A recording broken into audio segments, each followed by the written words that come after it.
Christmas time is here. Happiness and cheer.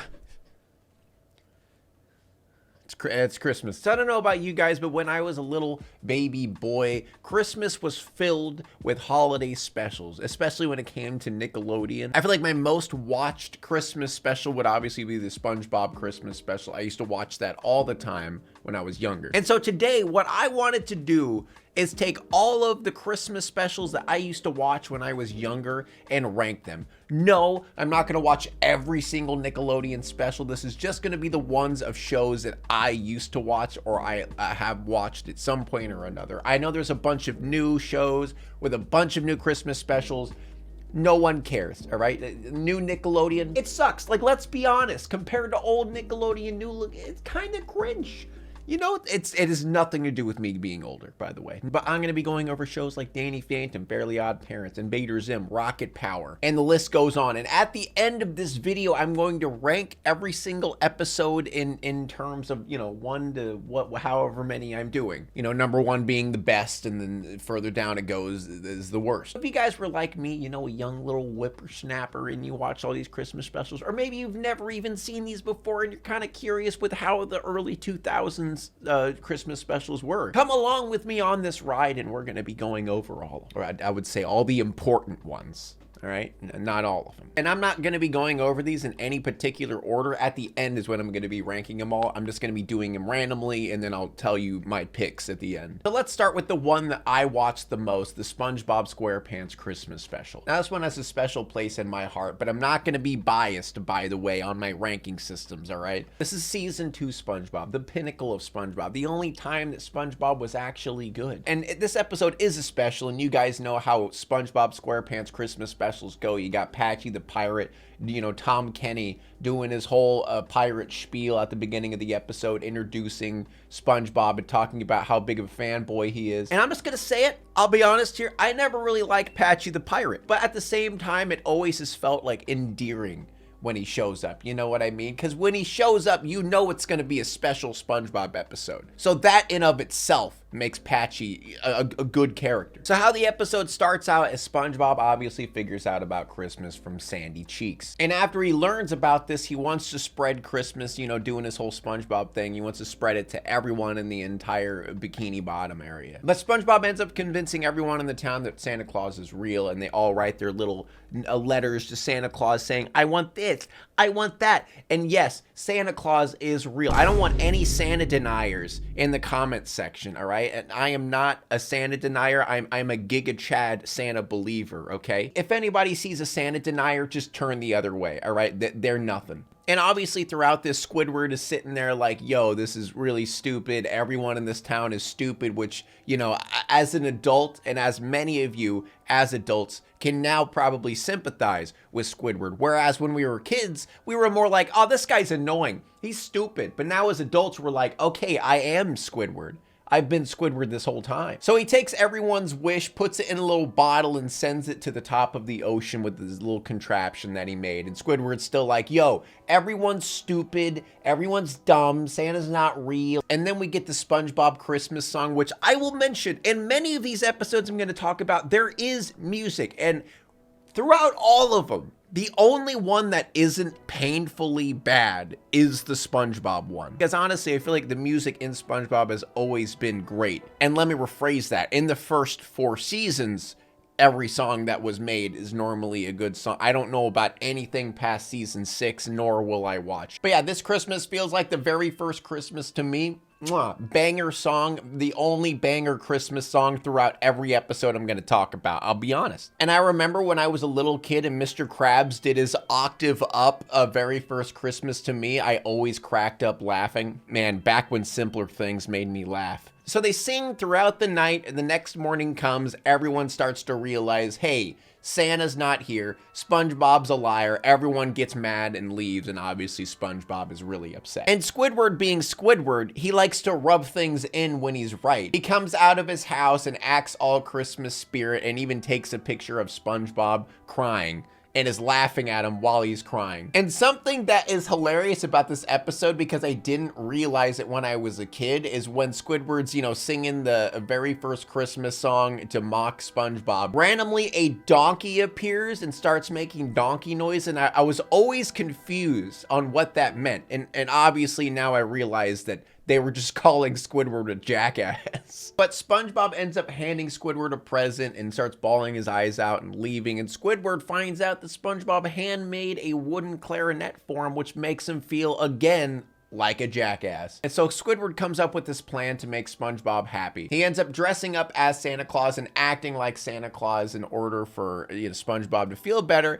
And that leads the entire town to think that Squidward is SpongeBob. And so Squidward gives everything in his house to all the people in the town in order for SpongeBob to believe in Santa Claus again, which is honestly the coolest thing Squidward could ever do. And then at the end, Squidward walks outside to see Santa Claus actually flying in the sky. And that's how the episode ends. Top tier episode, still one of my favorites, definitely. Even to this day, sometimes I watch this episode during Christmas just because it's just something I always used to watch. And throughout a lot of these episodes, there's a lot of common themes, you know, what the real meaning of Christmas.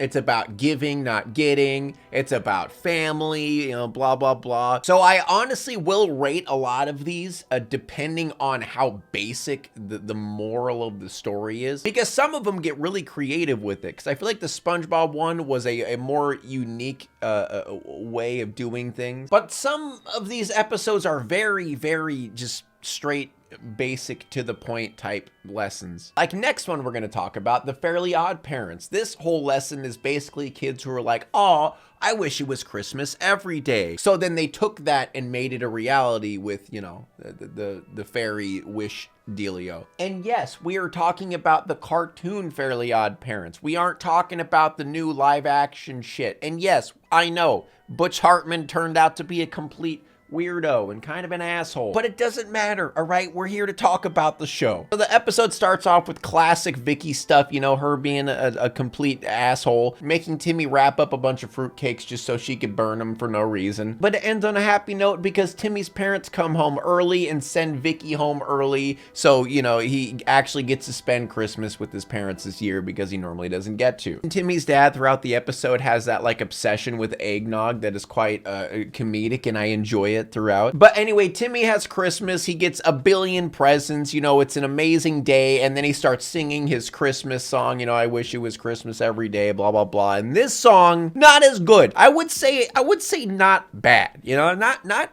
terrible, not the worst one out of the bunch. I feel like Fairly Odd Parents does have some pretty good songs because, you know, the jazz influence on a lot of their music. But during the song, he says, "I wish every day was Christmas." And obviously Cosmo and Wanda are like, well, I guess we got to do that. And quickly we start to realize that Christmas every day is not good. As the snow starts accumulating, and also Timmy starts realizing that the presents are getting smaller and smaller. And also the enjoyment of waking up to those gifts is getting less and less. One big reason I love this episode is the ridiculousness of this, and honestly how Americans would react to a situation like this, because they get the army to literally try to shoot Santa down from the sky in order to get him to stop Christmas. They literally bring out tanks and rocket launchers and try to kill Santa Claus. And not only that, but all the other quote-unquote lesser holidays come out, and then they corner Timmy, you know, getting mad at him that he made Christmas every single day, so none of their holidays gets to, you know,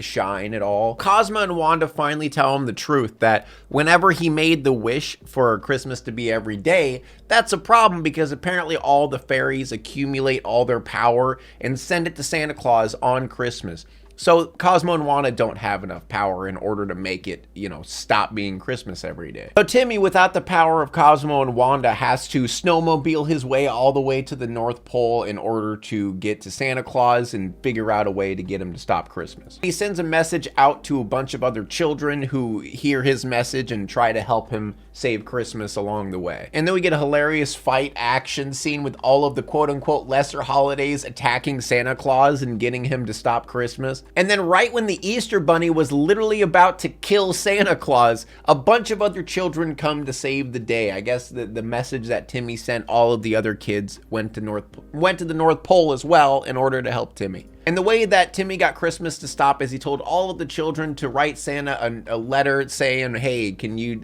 make it not Christmas tomorrow? And then Santa granted all of their wishes, and then boom, bam, Christmas is over. But all in all, the Fairly Odd Parents episode was a pretty good one. It was pretty entertaining. I think the reason I like it is just the ridiculousness of it and how crazy some of the portions got, which that's just the Fairly Odd Parents in general. You know, it is one of the top tier shows of my childhood. Talking about another top tier show of my childhood, let's talk about Danny Phantom, shall we? Now, this one I enjoyed, but I don't like the rhyming bit. You know, when like episodes or shows have like the Christmas story where everything's a rhyme? I've just never been a fan of that, and that's kind of what the Danny Phantom episode was. So the episode starts out with Sam saying something a little bit weird. She double points at a black guy and says, hey, have a kickin' Kwanzaa. Have a kickin' Kwanzaa! But that's how the episode starts. We figure out that Danny just hates Christmas, and the reason he hates Christmas is his parents have this fight. His dad believes that Santa Claus is real, and his mom believes that Santa Claus isn't real, and they always get in a huge fight every single year, so Danny ends up hating Christmas because of it. So Danny ends up going to the ghost zone in order to blow off some steam by shooting some Christmas ornaments. But while Danny's shooting a bunch of Christmas stuff, he accidentally shoots this guy's Christmas book that he spent all year making. And at first, Danny's apologetic, but once he realizes it's a Christmas story, he kind of laughs in his face and is like, yeah, I'm glad I destroyed that. Fortunately, that person happened to be the ghostwriter, who apparently can take real life and write on his keyboard and make stuff real. So what he does is he throws Danny into a Christmas story of his making. And his entire goal is to teach Danny a lesson about Christmas and that whole spiel. And the whole within the story confines is this poem the entire time. So everything's rhyming throughout. So basically, the ghostwriter's goal throughout this is just to make everyone hate Danny and make him look bad. So he does all these things like destroy stuff and pretty much just blame it on Danny. So everyone, even his best friends, start hating Danny because he hates Christmas. Like, for example, in the next scene, Danny's flying away and he makes all of the presents of everyone's house follow Danny, making it look like Danny's the one who took all the presents. And even his sister ends up getting mad at him for it. But as Danny goes back to the ghost zone in order to face the ghostwriter again, he teleports him to crash into a party with all of his previous villains. But apparently there's something called a ghost truce on Christmas that makes all of the ghosts just be friendly with each other for one day. So that kind of foils the ghostwriter's whole plan, and all of the ghosts kind of band together in order to help Danny to stop the ghostwriter. But Danny destroyed the ghostwriter's keyboard, which is a problem because the only way the story can end is if the ghostwriter ends it by writing it, or if Danny learns his lesson. And in the end, Danny learns his lesson by being like, oh, I shouldn't have done all those things. I shouldn't be such a Scrooge. I should like Christmas and hang out with friends and family, blah, blah, blah. And all the presents come back. Yeah, everybody's happy. This one was kind of all right. I wouldn't really say it's my favorite, but it was decent. It was a decent one. So next we have the Rocket Power episode, and Rocket Power was probably one of my favorite shows when I was younger as well. But this episode I feel like was kind of lacking. It wasn't really that entertaining, I'll be honest. So how it starts out is Regina and Otto's dad, they want a longboard, a surfboard, and he can't afford it. So they both decide that they're going to raise money by walking dogs in order to pay for their dad's surfboard. So they go around with different people, they get some dogs to walk, and then they get a bunch of dogs together. And the only conflict in this is that they lose the dogs. Like a couple times that the dogs get away and they have to chase them with their skateboards and stuff like that. Also, at the same time, their dad is a little bit sad because he thinks that Otto and Regina don't care about their Christmas traditions anymore, even though they're actually just going out to make money in order to get him a gift. So he's all upset. But then in the end, they end up getting the surfboard at the last second. They're so happy. And then his dad's like, okay, maybe we don't have to do the same old traditions that we used to do, that whole thing. Very basic and a boring episode because the entire thing was just mainly chasing after dogs. And that's about it. And I would go through this episode a little bit more, but really that's it. Like, that's all that happens. It wasn't anything fancy or special, or I don't know. There wasn't much to talk about in this one, I'll be honest. But next, after Rocket Power, we have the emotional roller coaster of Hey Arnold. Now, Hey Arnold is one of those shows that can be funny and entertaining at times, but at other times can be extremely emotional and extremely deep. For example, this Christmas episode. So Arnold's family all do Secret Santa, and Arnold ends up getting Mr. Hyunh, which was a problem for him because he doesn't really know anything about Mr. Hyunh, and on top of that, Mr. Hyunh always seems very sad on Christmas. So he gets in a one-on-one situation with Mr. Hyunh and starts asking him questions, and then Mr. Hyunh finally tells him the reason he's so upset about Christmas. See, when he was younger, he lived in an area where it was basically a war zone, and he had a daughter named Mai. And he realized that he can't keep his daughter in this situation. He can't keep her happy or safe in this war zone that he lived in. So there's a helicopter that were bringing people to America, and they said that they only had room for one more. So Mr. Hyunh made a decision to put Mai on that helicopter to send her to America for a better life. But unfortunately, from that day, it took him 20 years to get to America, and he's been searching for her ever since he got to America. And so Arnold's goal in this is just to find his daughter for Christmas. And while all this is happening, Helga's trying to find the perfect gift for Arnold because, you know, she wants to show that she loves him, basically. And her journey is kind of discovering, you know, what a good Christmas present really is. Where she thinks it's just something very expensive or big, something flashy, where in reality it's more about the thought or like the work that goes into it that counts. And also at the same time, she's obsessed with these insanely popular snow boots that she wants for Christmas. So Arnold and Gerald go to this government office to find this dude who might help him out to find Mai. But unfortunately, he can't help them because he has to leave early to do Christmas shopping. But they make a deal with him saying, hey, if you give us your money, we'll go Christmas shopping for you, and then if we come back with it, you'll help us find his daughter. But there's one item on the list that is nearly impossible to find, which is the snow boots that Helga wants so desperately. And after they just couldn't find these boots, they come back really late and tell him, hey, we got everything except those boots, which obviously he wasn't happy with, and it wasn't a part of the deal. So he said, hey, sorry, no deal. I'm not gonna find your friend's daughter because you couldn't find me those boots. And Helga ends up overhearing the situation that Arnold and Gerald are in and even sees the list of things that they need, and it just so happens those snow boots are the very thing that she got for Christmas. So she realized that the best gift she could possibly give Arnold is to take her snow boots, the thing that she wanted so desperately, and take it to that government office and convince that dude to help to find Mai. And very, very reluctantly, he finally agrees to help find Mai, and Mr. Hyunh was finally reunited with his daughter. And all of this was without Helga even telling Arnold that it was her that was the one that helped out to find Mai. The ending was just extremely emotional, and goddamn, this show is so good at hitting you right in the balls when it comes to the emotions, man. And just that story arc with Helga being the anonymous person to help him out, that's such a good episode, honestly. Next, we have Jimmy Neutron, and obviously Jimmy's gonna be a Santa denier, a classic Santa denier, because, you know, he's a scientist. He's like, it's impossible for Santa to fly across the world at Mach 10 in order to give presents to everybody. So it starts out with all of them in class and Jimmy being like, hey, Carl, you're stupid for harboring an old Cheez-It that Santa Claus left for you because obviously it's not real, and that made Carl really sad, of course. But Jimmy ends up coming up with a plan in order to convince Carl and Sheen that Santa Claus isn't real by flying to the North Pole and showing them that it just doesn't exist. And even though right when he gets to the North Pole, there's this giant factory that has elves, presents, everything, Jimmy's still like, nope, nope, Santa's not real. Still a Santa denier, even when it's right in front of his eyes. Jimmy accidentally scrambles Santa's atoms,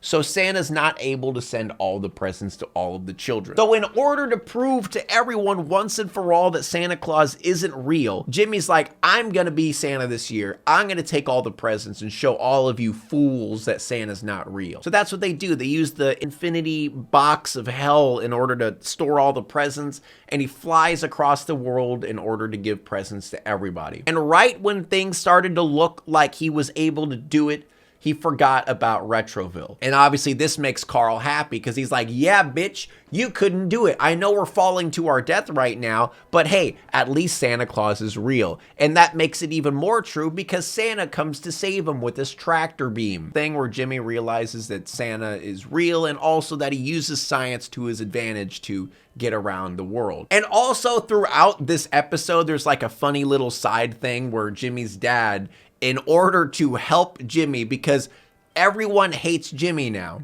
And the reason for that is Cindy and Libby went with them to the North Pole and took a video shot of Jimmy accidentally scrambling Santa's atoms. So everyone in the entire world now hates Jimmy. And so Jimmy's father's idea to help him is to create a better Christmas. He created the holiday named Pule. He took Yule and pie and made a holiday about pie, which was called Pule. And his whole goal was to go around convincing people that this is the new holiday in order to get people to stop thinking about Jimmy messing up. That whole side story was honestly quite hilarious, I'll admit. But in the end, Jimmy finally believes in Santa Claus because Santa Claus gives him a dwarf star and said that it took him many years to give to him because he had to let it cool off. There's a song in the Jimmy Neutron episode, and yeah, it's not good.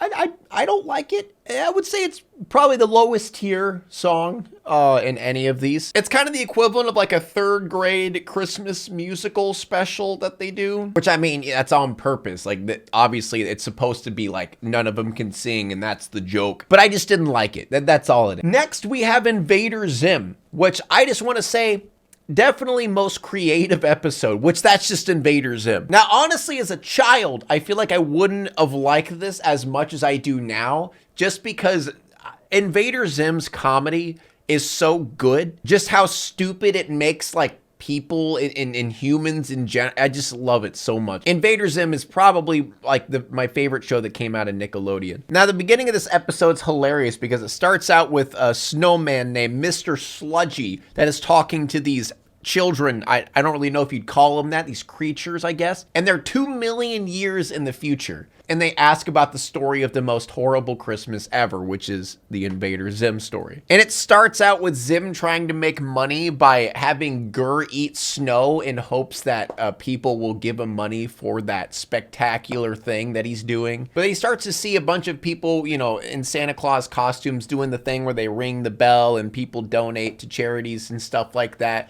And he starts getting angry because he's like, what the heck? Why is everyone giving him money? So he wants to learn more about Christmas. And the way he does that is he kidnaps a mall Santa. And I just love how stupid they make the mall Santa and just the Santas in general. Because the Santa has been kidnapped and he's not freaking out. He decides to just tell Zim about Christmas, and while he's doing that, his eyeballs are just going different directions the entire time. So he ends up siphoning the Santa Claus's brain of all Christmas information in the most horrific fashion possible. And so Zim comes up with the idea to make a Santa Claus costume and act as Santa Claus in order to control all of these stupid humans. Because boy, I just love how stupid they make everyone in Invader Zim. Everyone just like gives up everything. Even the president says, you know what, Santa, you can be president, just because he shows up. And so it instantly becomes a giant cult, and he tells all humans to show up at this giant arena so he can command them and make them obey and such. And there is technically a song in this, but all it is just a choir singing Bow Down to his holly jolly doom of Santa Claus. And so he tells all of the humans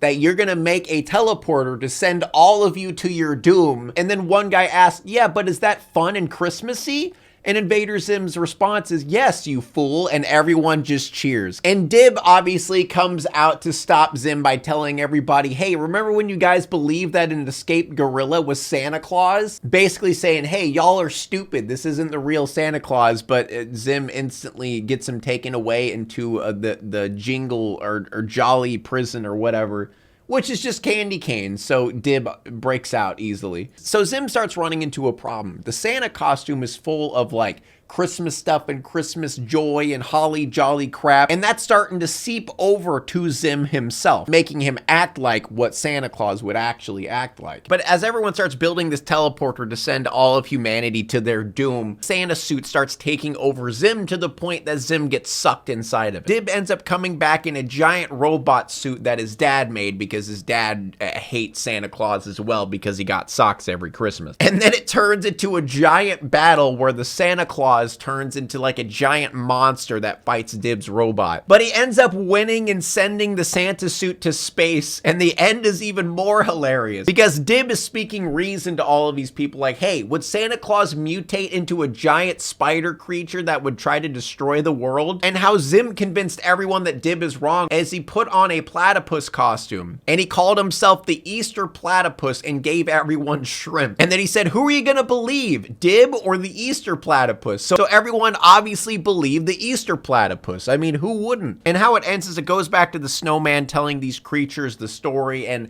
the world they live in now is under a huge shelter because the gigantic Santa costume comes back every Christmas to try to kill everybody, basically. And that was the Invader Zim episode. It was honestly an amazing one. It was hilarious. It was interesting. It was unique. It was fun. Next, we got Rugrats. Yes, I am going to talk about Rugrats. That whatever, shut up. So basically this entire episode is just Angelica being a bitch and Angelica kind of learning a lesson throughout all of this. So how it starts out is Angelica being terrible. She messes with Phil and Lil. Takes Phil's Reptar in order to give him crayons to give to Lil. She ends up taking Lil's coloring book in order to give her a Reptar space helmet to give to Phil, but they both don't have the toys that go with those things. But Angelica figures out that you have to be good in order to get gifts. So she starts freaking out that she's not going to get a present. And so she starts trying to be good throughout the entire episode. And how the beginning of the episode starts is Angelica rips off the beard of a mall Santa in order to expose him to everybody. Classic Angelica stuff. But the whole family ends up taking a little vacation to a cabin in order to celebrate the Christmas spirit a little bit more out in the snow. But it's a pretty basic episode, not really too much special happens. In the end, the Santa Claus that they hired ends up coming to the cabin in order to give everybody gifts.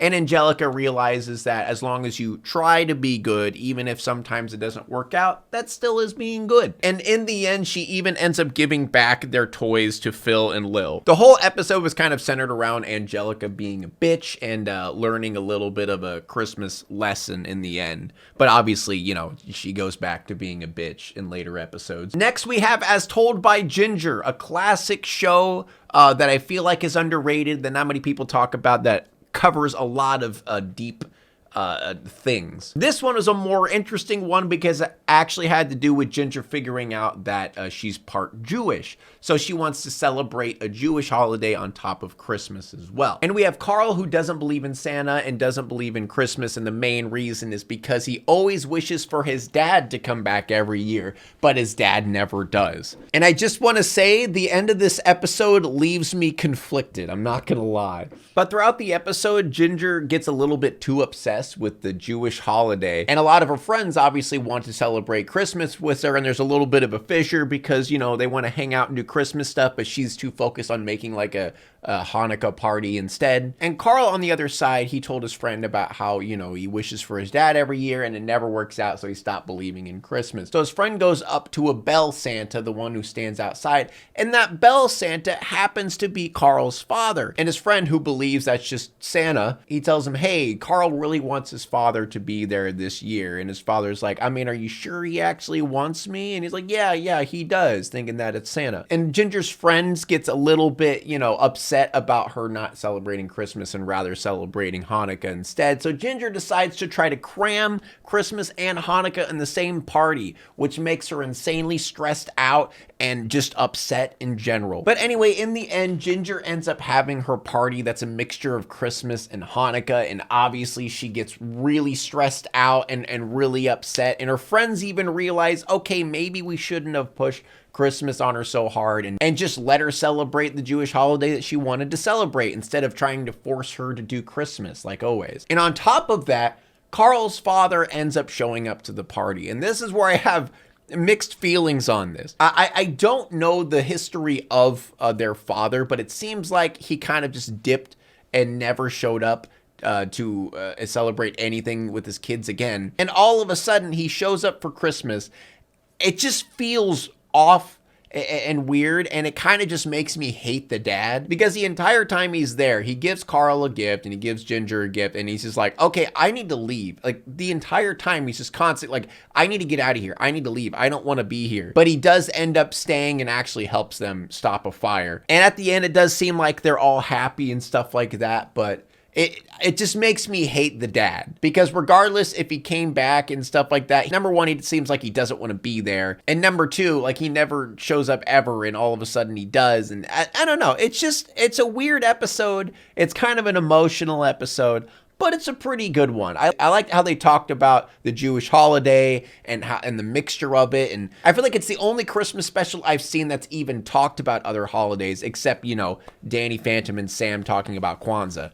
But that's pretty much it. Next, we have My Life as a Teenage Robot. This one's a pretty interesting one, I'd say. How it starts out is Jenny standing in for Santa Claus because I guess Santa Claus had a full body injury where he couldn't do Christmas. And so she flies around the world and gives everybody their presents. They have a Christmas song, which again, the Christmas song in these just aren't good. It just isn't. Jenny ends up seeing a kid who's really upset because he didn't, quote unquote, get anything for Christmas. So she kind of feels bad because she was the one who was supposed to do that. So he says that he wants her for Christmas. And I'm not gonna lie, it gets a little sussy. It gets a little sussy. Some weird things were said in this episode. Like, she's gonna give him one day to play with a giant robot action figure. It feels weird, you know? It just feels sus. So he ends up mind controlling her, but she was able to escape. And when she escaped, something seems quite weird, is that everyone seems to be terrified of her. Even her friends, even her mom. She walks in on her mom trying to create a new XJ10 model, not her. So obviously there's something weird going on. So she ends up getting attacked by literally everything, and the only way she was able to figure out what happened is there's one dude, the creepy dude, the dude who has a robot fetish, who's been obsessed with her forever, is the only person who actually believed that she was being mind controlled or something was wrong with her, and there's no way she would destroy the holidays, because apparently that's what she's been doing for years. Every single year, every single holiday, she gets mind controlled and destroys pretty much anything that's holiday cheer. And then we find out that that kid who apparently never got what he wanted for Christmas, even though he gets loads of Christmas presents all the time, the thing that he wanted was just his parents to come home. So he uses Jenny in order to attack the North Pole and destroy Santa Claus.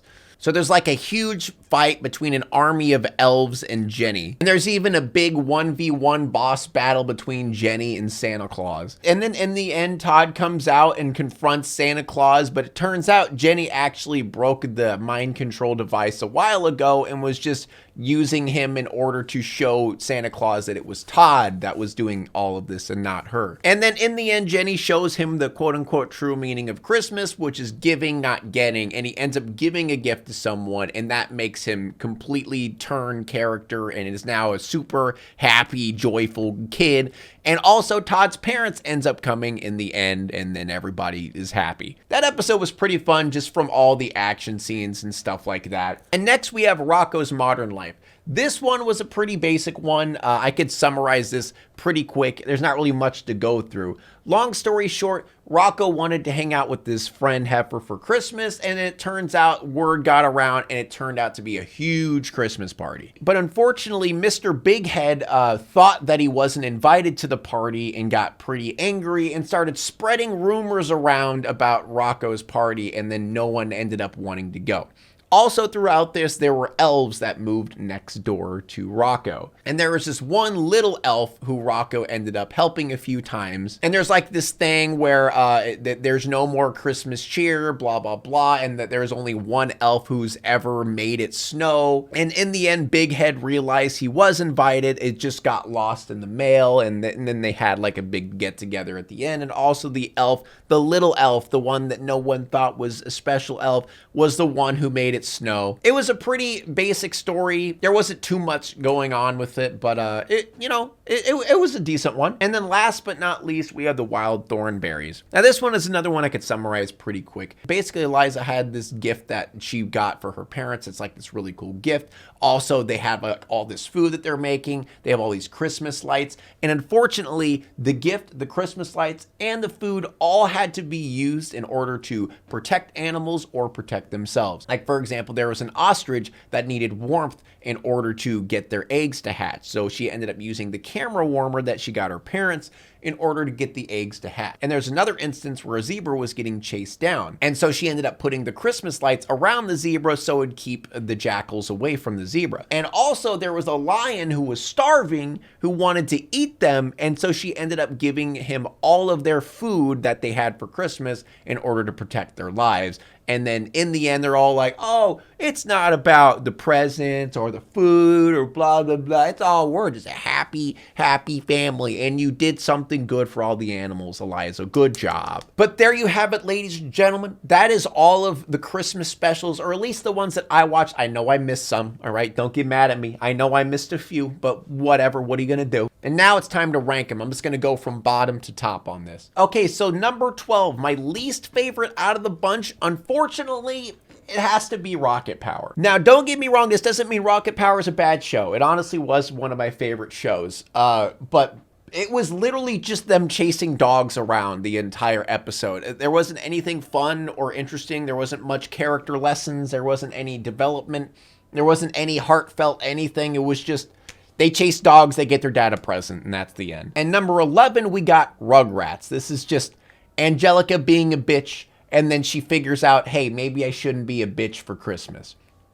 That's basically the entire thing. Rocko's Modern Life is next. It did have some unique elements to it, like the elves living next door and the mini elf that helped them in the end. But there wasn't really too much going on. There wasn't too much conflict except just a rumor spreading, and that's it. The Wild Thornberrys was just, I mean, it was just another Wild Thornberry episode. It just wasn't anything special or different. It really just felt like a Wild Thornberry episode, just like a basic one, I guess. Jimmy Neutron is number 8. Not bad. I don't think it's a terrible episode. The song was absolutely atrocious and shouldn't have been in the episode. But again, there just wasn't much going on. There wasn't anything that was unique or different or interesting. In the next episode, we have Danny Phantom. I will say it was unique, the Ghost Rider whole dealio where there's like a big Christmas villain that's a ghost type deal, and like the lesson that he learns in the end, and also just him turning everybody against Danny and he can't really control it. It was